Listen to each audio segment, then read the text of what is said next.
Den den de kalengelang kalengelang kapakasam makolo malamu mwana bitoto futikamba. Allez, futika. C'est en direct. Bon, bonjour, hein. Mwana Musundi dans le confinement. Quand le coiffeur aussi est dans le confinement, les cheveux se déconfinent. Aka abutu sa tu kan chana bi lawki ku confinement. Mais dirini ci bago an chana lawki hein. Ntima wa bantima wa chimuntu. Voilà, là, je profite dans ce confinement de sortir le texte qui faisait partie de la conférence Chimuntu qu'on avait fait il y a 2 ans en arrière du côté de Paris. Bon, la vidéo avait pris, je crois, 2 heures de temps, donc c'est un dossier lourd. Et comme moi, je ne suis pas aussi fort dans la technologie, comment séparer ces parties-là, voilà, donc ce qui fait que la vidéo, le Congolais ne va pas regarder une vidéo de 2 heures où on fait que parler. Le Congolais, sinon, il va s'endormir. Mais le Congolais aime, même si c'est 2 heures, hein, une vidéo où on joue la musique. Hein. C'est pour ça que le blanc dit le noir a le rythme dans la peau. Mais c'est vrai. Mais le blanc qui dit que le noir a le rythme dans la peau, ne croyez pas qu'il ne nous aime pas, il nous aime. Quand il dit ça, c'est pour nous secouer. Or, pour secouer un noir, il faut avoir les muscles. Donc, c'est pour ça que, pour reprendre cette vidéo-là, la raccourcir, et je serai obligé de la faire en 2 actes. Donc, le Chimuntu, est-ce que c'est la spiritualité?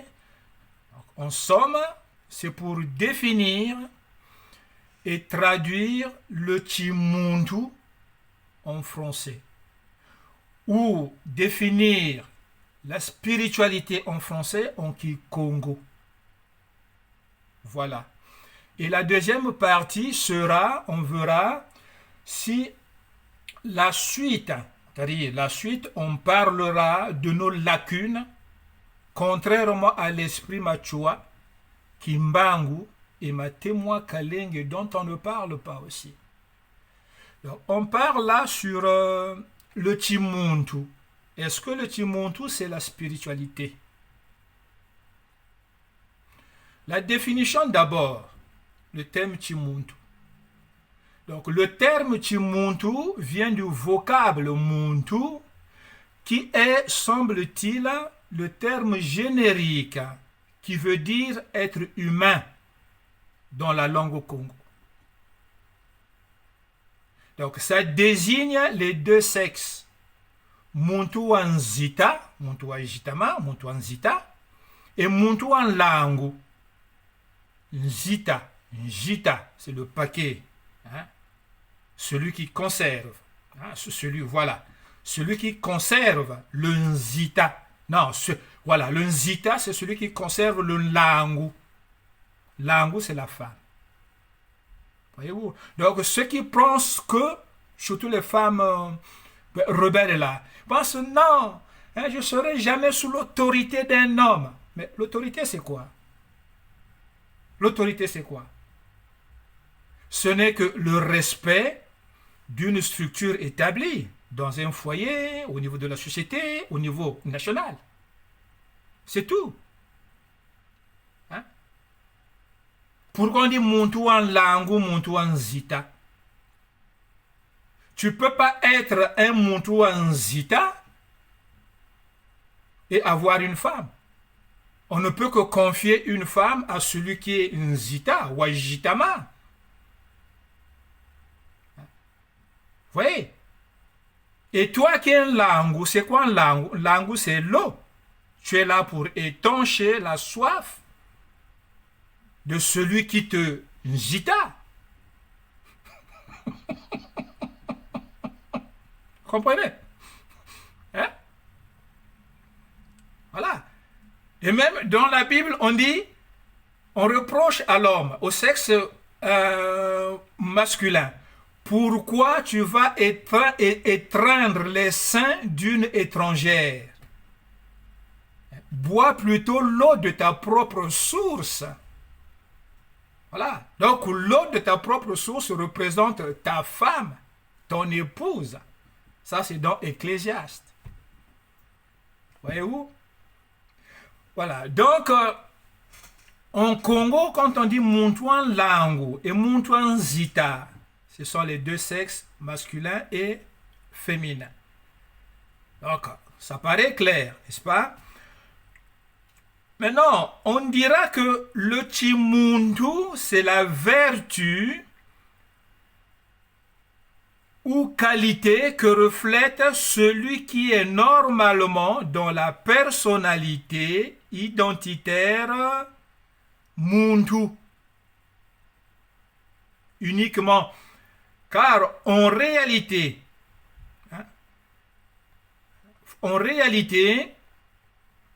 toutes les âmes humaines ne sont pas des Bantous. Contrairement à ce que nous avons toujours cru que Muntu signifie homme avec grande tâche. Oui, c'est nous les grandes tâches, depuis qu'on nous appelle les noirs. Non. Aussi, dans le sens inverse, tous les humains ne sont pas des hommes avec petites tâches. Non, grandes tâches. C'est pas. Vous voyez, la confusion est telle. Hein, on peut tourner là autour. Hein. Donc, ainsi, selon l'histoire du Muntu, le Muntu ou les Bantous sont les êtres humains qui, ayant fait le choix confessionnal dans lequel on adorait la divinité déesse Muntu, ceux-là finiront par devenir des âmes appartenant à la divinité Muntu. Bilungi bien Muntu. Au lieu de Babilundi bien Nzambi Mpungu, on est maintenant Bilungi bien Nzambi Muntu. Voilà, nous sommes là à une époque où tout était propriété des divinités. Donc rares étaient les athées. D'ailleurs, enfin, il n'y en avait pas. Donc, seulement dans la déperdition de cette force traditionnelle, l'abus du langage associé à la confusion, l'appartenance à Muntu finira par devenir banale, Bantu. Au lieu de Bilungi bien Muntu, on a raccourci Bantu ou Muntu. Appellation Bantu, la pépellation qui va exprimer le pluriel. Vous voyez? Maintenant, allez-y dans l'ouvrage La Passion de l'Égypte. Je vous l'ai montré une fois. Une encyclopédie de 30 volumes. Bon, je ne veux pas le prendre là, hein, sinon ça fera pagaille énorme. Dans le livre Divinité égyptienne, dans les 30 volumes là, vous allez trier le livre Divinité égyptienne et fêtes sacrées. Vous trouverez à la page 18 le non 19. Hein? Le non 19 parle de la triade qui veut dire Makuku Matatu. Hein? Dans cette triade qui est composée de Amon, le père, Munt ou Muntu, la mère, et Nkusu, la fille. La fille. Voyez-vous? Donc, c'est une figuration qui sera associée plus tard avec le dogme Tanis face de Baal. Où ça? À Carthage. Carthage sera formée par ceux qui vont sortir de l'Égypte après sa chute en 1513, l'histoire de Moïse. Ceux qui habitaient dans le delta à Tanis, ce sont ceux-là qui iront faire Carthage. Donc 1513, 800 ans après, Carthage va être faite. Et c'est de là que sortira ceux qui deviendront les Berbères. Ouais. Le peuple berbère. Voilà. Mais tout ça, c'était le pays Congo. C'était l'Égypte Congo. Voyez-vous?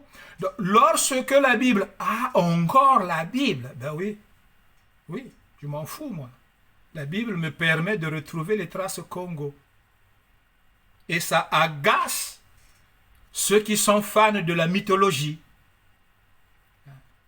Et j'insiste encore, lorsque la Bible mentionne le nom Amon, No-Amon, le Congo, dans le livre de Naoum, il s'agit de notre histoire Congo. Voyez-vous, nos détails Congo dans la Bible. Si la Bible c'est un livre mythologique qui est faux, ça, le Congo aussi c'est une mythologie. Or le Congo c'est une réalité. On retrouve les détails Congo cachés dans la Bible. Voyez-vous? Donc, on dit l'écroulement de No-Amon. Ça se passe lors de la chute de Ninive qui survient en 632 avant notre ère, en rapport avec une prophétie qui n'avait pas encore eu lieu. Quand Nahum va rédiger sa prophétie en comparant l'écroulement de No-Amon. Il va dire Ninive va tomber, va disparaître comme est tombé No-Amon. No-Amon, c'était l'Égypte au Congo avec l'histoire de Moïse. Ce qui va arriver à Ninive, c'est ce qui est arrivé aussi à No-Amon. Voyez-vous? No-Amon, cité du dieu Amon. Ce fut un grand centre culturel, No-Amon, qui regroupait toutes les divinités égyptiennes sous la puissance de l'Éthiopie, de Nsunda, bien après, mais avant des Bayaka. Voyez?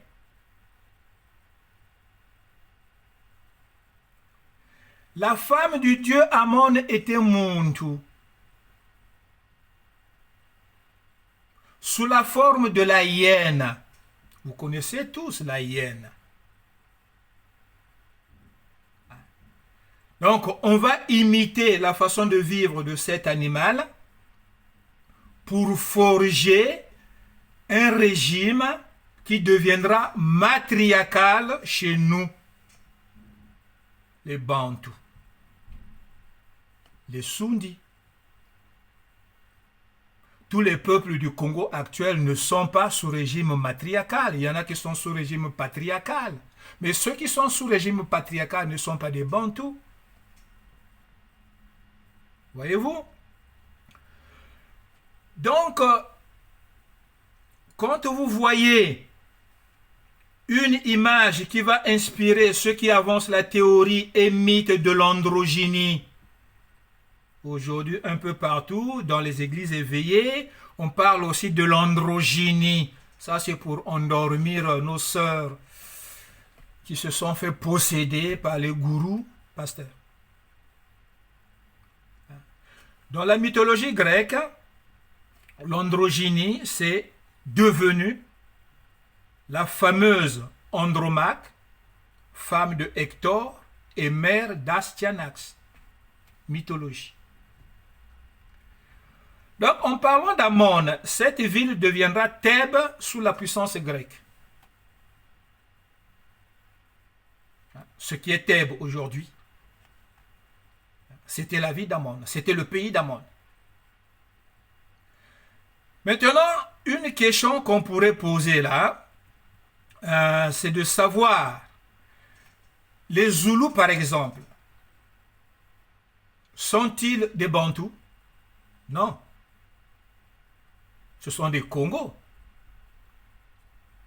Ce sont les enfants de l'Éthiopie, frères des Sundis qui sont des Bantous. Voilà. Mais eux, ils ont choisi d'adorer les éléments du ciel. Pour dégager quelle vertu? Le Timuntu ou le Tizulu? Vous voyez? Si on dit que le Teke n'est pas Muntu, mais ce n'est pas une insulte. C'est comme si on pouvait aussi dire que le protestant n'est pas catholique, bien que les deux fassent partie de la chrétienté. Alors, les Bantous et les Téké sont tous du dogme Congo. Voyez-vous? On est tous dans la grande confession Congo. Mais dans cette grande confession Congo, il y a des sous-groupes. Les Bantous sont ceux qui adorent le Muntu. Les Zoulous sont ceux qui adorent les éléments du ciel. Les Baluba sont ceux qui adorent la parole. Voyez-vous? Les Batéké, je ne pourrais pas trop m'avancer parce que je ne connais pas trop. Mais ce ne sont pas des Bantous. Ils doivent être des Batéké. Peut-être que Téké aussi, c'était une divinité. Donc maintenant, ce qui nous fait vite remonter à la base en Mésopotamie, où les Bantous, et tous les autres de l'Éthiopie n'existaient pas encore. Et là, la question est, quel adverbe ou adjectif était employé pour tous ceux qui observaient les préceptes de la seule divinité Congo, avec pour triade né du palmier.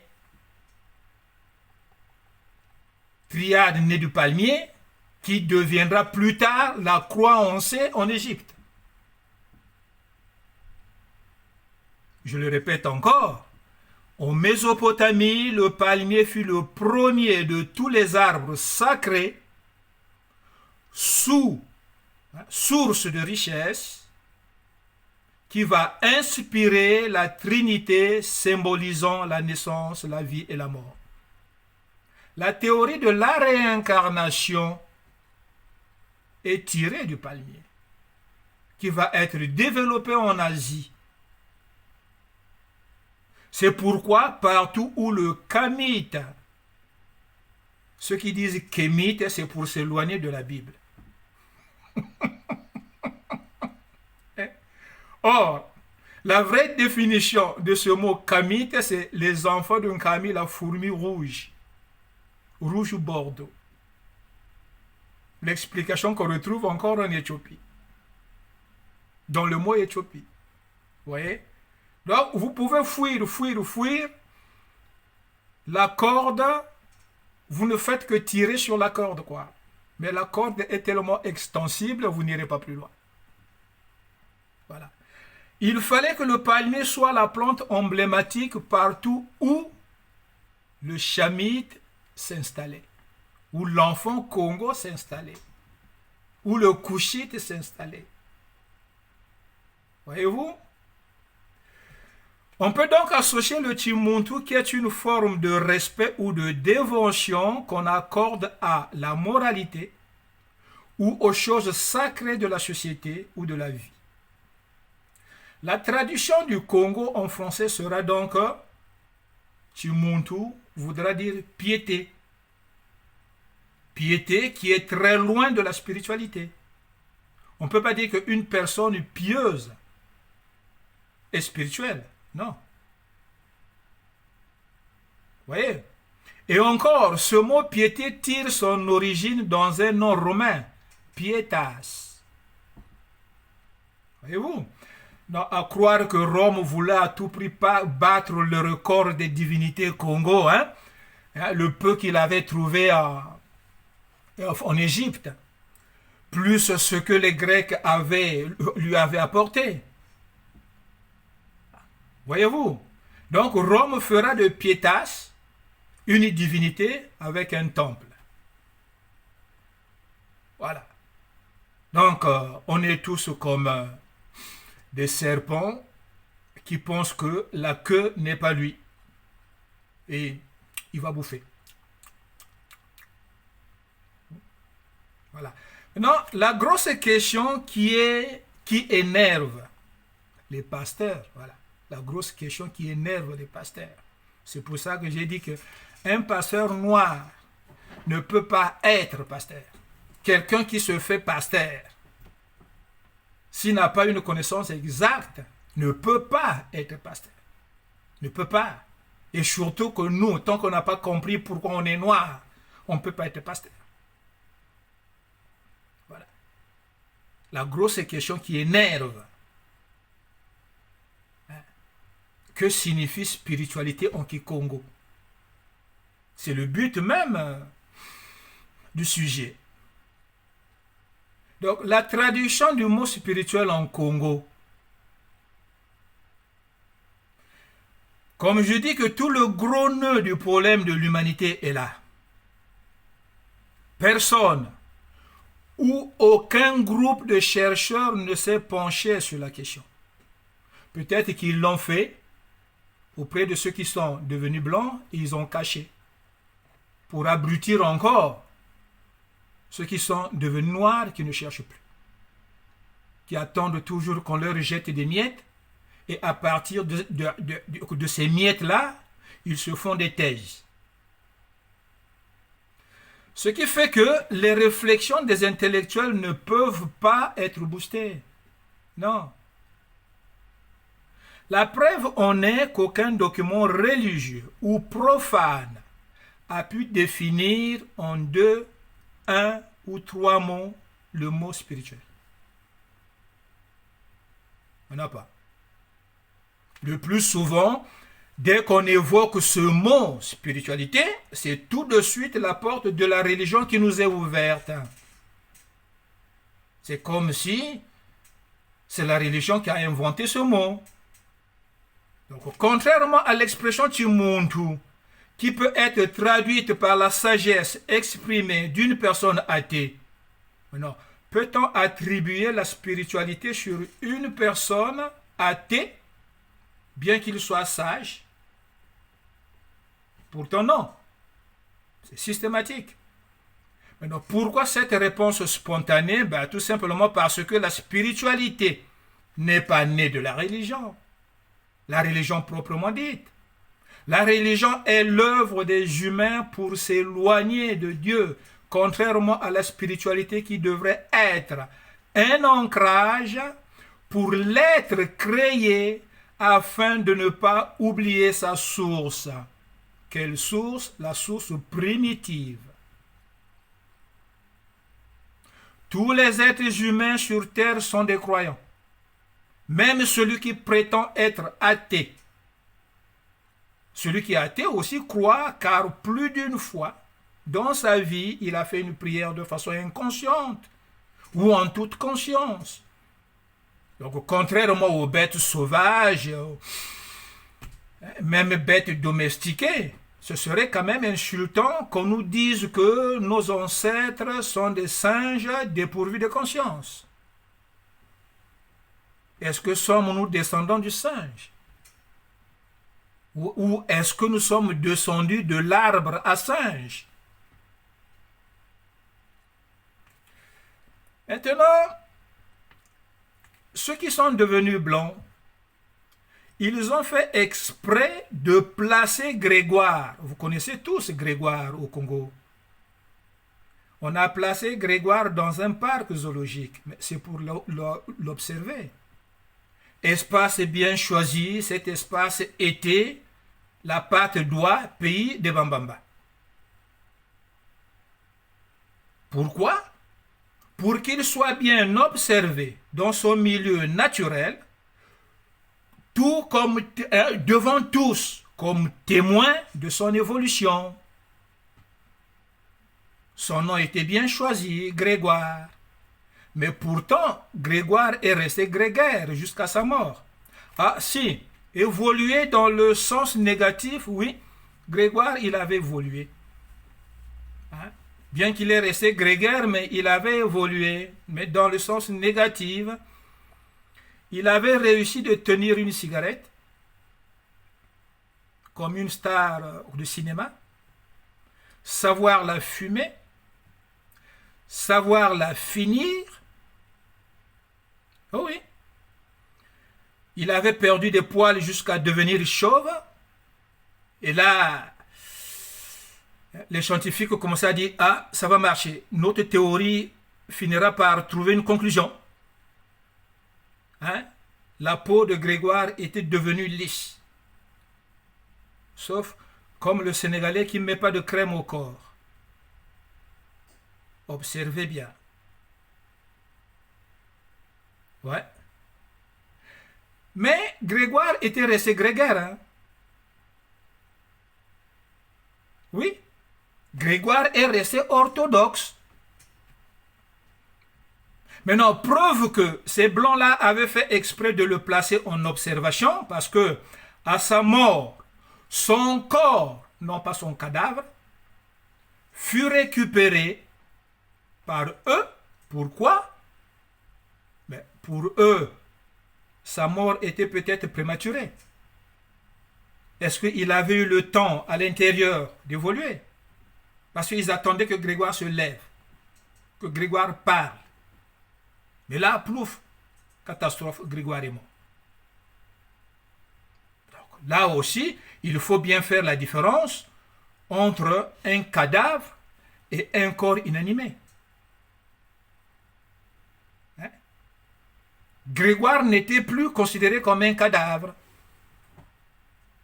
Peut-être mi-corps inanimé. Maintenant, le savent-ils vraiment ou ils font semblant de ne pas le savoir que l'instinct sauvage est différent de la conscience? Quel que soit le niveau de méchanceté qui anime l'être humain, la conscience sera toujours en éveil pour lui rappeler le mal qu'il fait, contrairement à Grégoire ou à ses cousins et frères qui étaient restés au-dessus de l'arbre. On a essayé de descendre Grégoire pour faire croire ou pour affiner leur théorie, mais ils n'ont pas réussi. Voyez-vous? Donc, tel un trait d'union entre nous et le Créateur, la conscience nous rappelle de l'existence de cette porte qui mène vers la spiritualité. Donc, c'est comme si Dieu nous tendait la main. C'est tout le contraire de ceux qui disent que la spiritualité est la recherche des choses cachées. Là aussi, on va crier sur moi. Car, je cite un extrait, les choses cachées appartiennent à Yahvé, Dieu, Yehovah ou qui qu'on veut, le Créateur. Mais les choses révélées nous appartiennent à nous et à nos fils pour des temps indéfinis ou pour l'éternité. Fin de citation, d'après Deutéronome chapitre 29, verset 29, pour le monothéiste ou celui qui se dit enfant d'Abraham. Bien. En fait, le but est de traduire le mot spirituel en quiconque. Ouais. Le but est de traduire le mot spirituel en quiconque.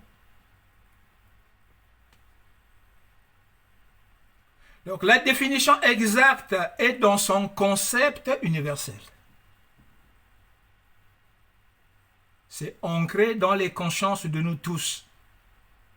Mais puisque nos cerveaux sont devenus rouillés, et les cerveaux de ceux qui sont devenus blancs aussi commencent à se rouiller petit à petit. Qu'est-ce qu'il est dit dans ce livre-là que les mythologues rejettent? Dieu créa l'homme à son image. Est-ce ça? Non. Dieu créa l'être humain à son image. Et encore, cette expression qui paraît bonne contient un abus tolérable de par sa proximité à la pureté, mais à la fois tautologique. Comme on dirait, Dieu créa des créatures. C'est une répétition là-dedans. Ce que nos grands frères scientifiques ou intellectuels appellent tautologie. Voici donc la version propre. Dieu créa l'humain à son image. Oui. À son image, il le créa. Encore là, La question qui revient souvent, c'est comment l'humain peut-il être à l'image d'un Dieu invisible? Je suis content de répondre. Mwana Musundi, content de répondre. Pourtant, nous le disons tous que Dieu est amour. Nzambi nkwalu zolo. Nzambi nkwalu zolo. L'amour appartient à Dieu. Et l'amour est symbolisé par la figure joyeuse de l'humain. Amour. Voilà. C'est ça l'amour. Tu souris à quelqu'un, tu lui témoignes de son amour. Mais pas le sourire d'un chien.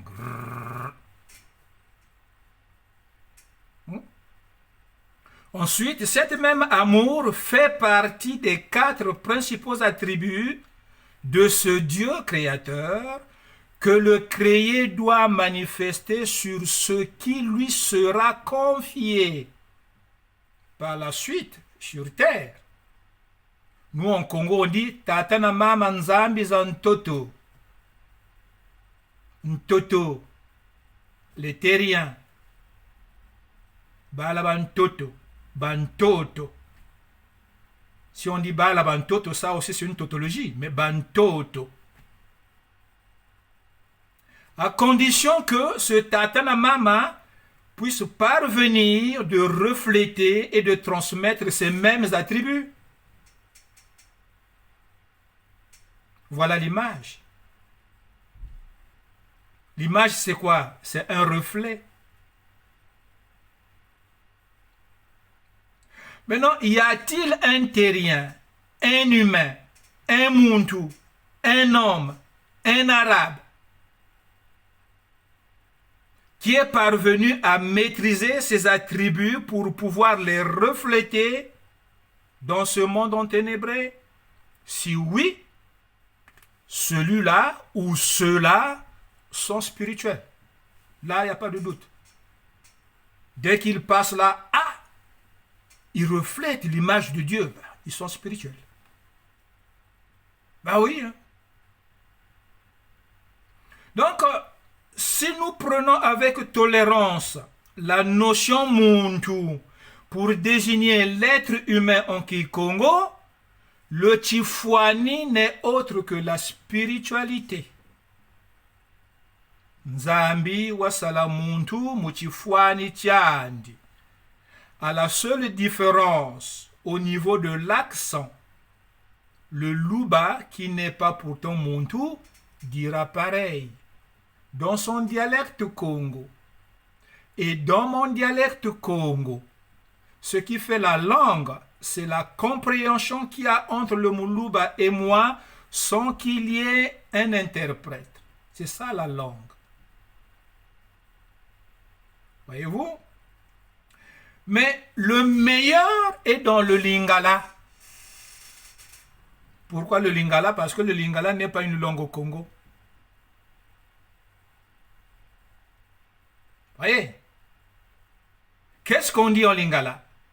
Nzamba Kela au lieu de Asala.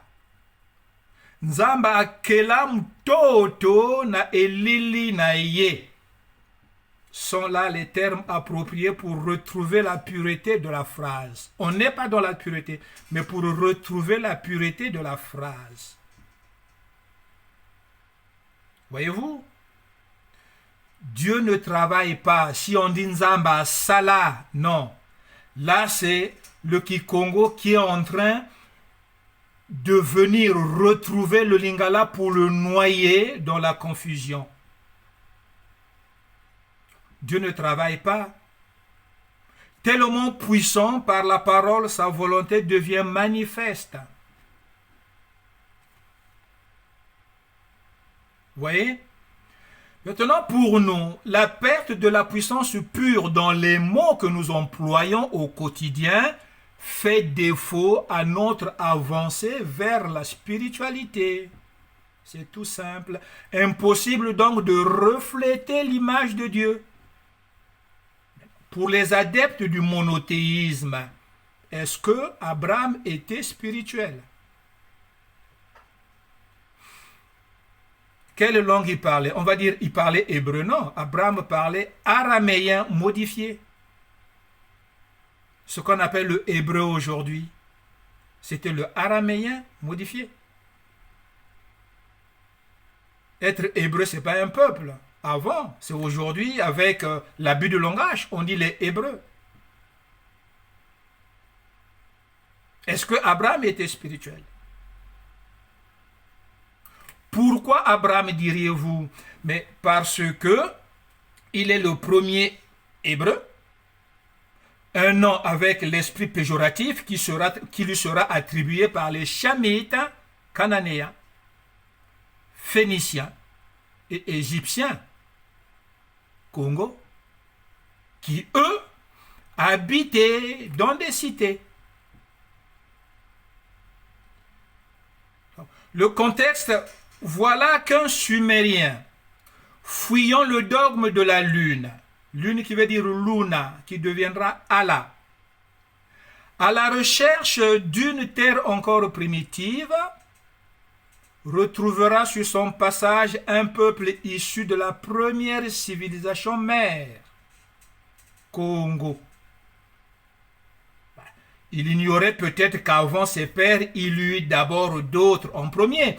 Maintenant, refusant de s'intégrer aux sociétés contemporaines, il se verra appelé hébreu, comme je l'ai dit. C'était un humain rempli de piété. Il n'était pas spirituel, mais il était pieux. Quelle était la dose ou quelle en était la dose, bon, on ne saura le dire, mais dans la tracée de sa vie, l'histoire montre que c'était quelqu'un qui voulait vivre en harmonie avec la loi universelle, un primitif convaincu, rebelle de la société moderne. Donc, du fait que sa piété était différente de celle des autres qui se croyaient spirituels, on ne voyait pas en lui un être spirituel. Voyez-vous? Là aussi, définir la spiritualité comme valeur intrinsèque, ça n'adhère pas de par sa forme abstraite. Donc, si c'est en soi, pour soi, il n'y a pas de concret. Vous comprenez? Celui, par exemple, qui parvient à imposer sa personnalité dans un milieu associatif, c'est-à-dire sportif ou culturel. Dès qu'il apparaît, tout le monde est content de le voir. Dans son coin, tout le monde veut prendre place à côté de lui. S'efforçant toujours d'être raisonnable, calé dans ses principes. Qu'est-ce qu'on va dire de lui en Congo?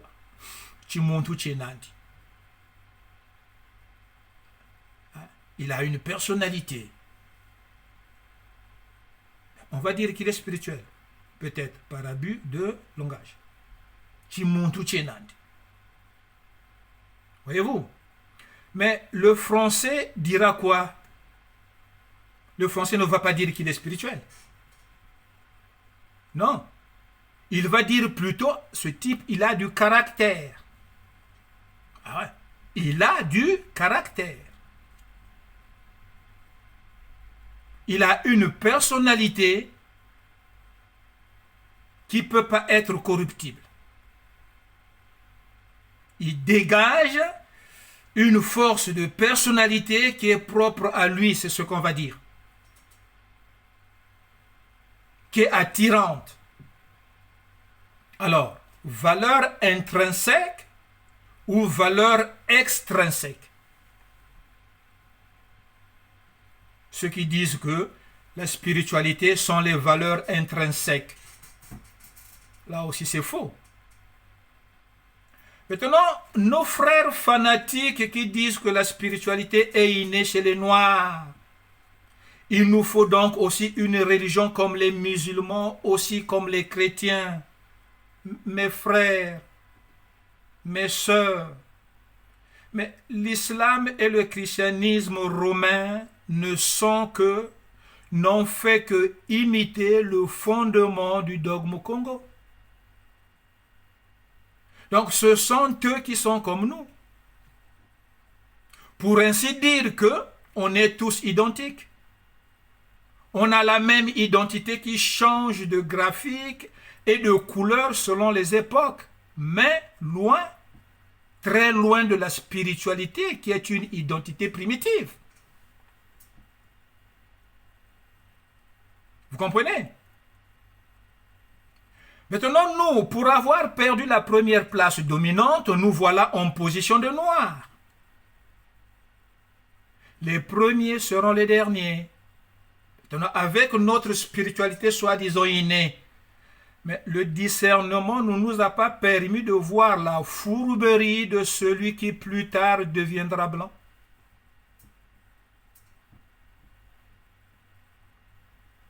Voilà donc le Timuntu, qui peut être l'humanisme pour cadrer le droit universel. Nous, peuples d'Afrique, nous avons tout perdu de cette vertu. C'est pourquoi vous allez désormais entendre parler du droit humain au lieu du droit de l'homme. Droit de l'homme qui n'a jamais été pour les Bantous. Là aussi, on est resté Kidiba. Mundele Muntu. Non. Muntu Mundele. Non. Par contre, nous sommes tous des âmes animées. Voyez-vous, du latin anima, ce qui a donné animal. De la race humaine, issue des trois familles, avec pour ancêtre Noé. Les trois familles sont les Chaphites, les Sémites et les Chamites. Aujourd'hui, on peut se permettre de dire oui, les Sémites. Dès que vous dites les Chamites, oh, c'est une allégorie. Bon, maintenant, si être Chamite est une allégorie, mais être Sémite, c'est quoi? Mais cette question ne viendra pas dans l'esprit de celui qui a le cerveau rouillé. La langue parlée était l'araméen, jusqu'à ce qu'elle soit supplantée par le Kikongo. Le Kikongo qui développera la confusion. En fin de compte, cette confusion qui fera que nous nous éloignons de la spiritualité devient notre tare. La preuve, oui, la preuve, l'unité au sein de la diaspora même est pourrie. Même l'échange qui fait partie des ingrédients définissant la diaspora n'y est pas. Mais réveillons-nous donc. Ne voyons-nous pas que le mot diaspora est une coque vide chez nous? Comme on dit en Kisundi, Nseke bimpo yabadi languba. Nseke yabimpo yabadi languba. Le nseke, c'est un champ d'arachide. Mais les bimpo, quand vous arrachez une botte d'arachide, vous essayez de goûter un, vous allez le casser, ça crie. C'est ça les bimpo. Si ça crie, c'est parce que la coque est vide. Mais qui peut se rassasier des coques arrachées qui résonnent?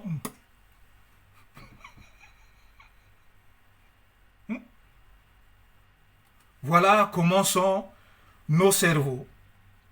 D'où nsekebimpo yabadi languba. Nous parlons, mais dans ce que nous disons, tout est vide. Après, on se dit intellectuel. Non, biwulu. 1, chiwulu. 2, biwulu. Voilà, donc, après avoir pris connaissance de ce qu'est vraiment la spiritualité en Kikongo, comment devrions-nous donc chercher solution à nos problèmes en rapport avec la nation?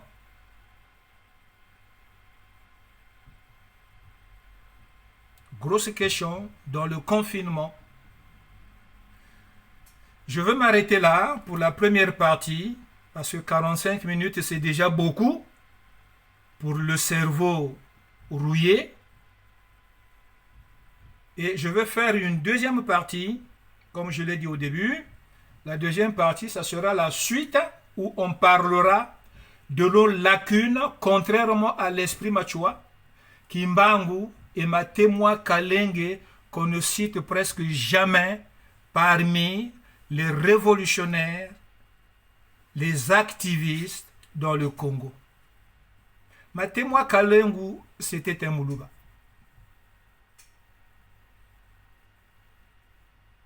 Yes!